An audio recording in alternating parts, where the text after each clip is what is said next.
5-ci sinif təbiət dərsində keçiricilər və dielektriklər mövzusunda əyani şəkildə karbonun elektrik keçiriciliyi göstəririk.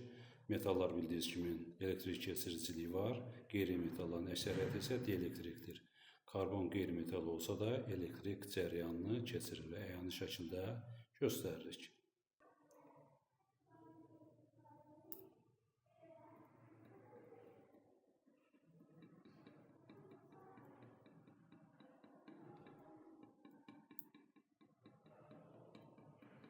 Gördüyünüz kimi naqilin bir ucu metala, digər ucu isə karbona birləşibdir. Karbonu metala toxunduqda isə elektrik cəryanını keçirdiyini şahidi oluruq və beləliklə keçiricilər və dielektriklər arasında əyani şəkildə karbon elektrik keçiriciliyini göstəririk.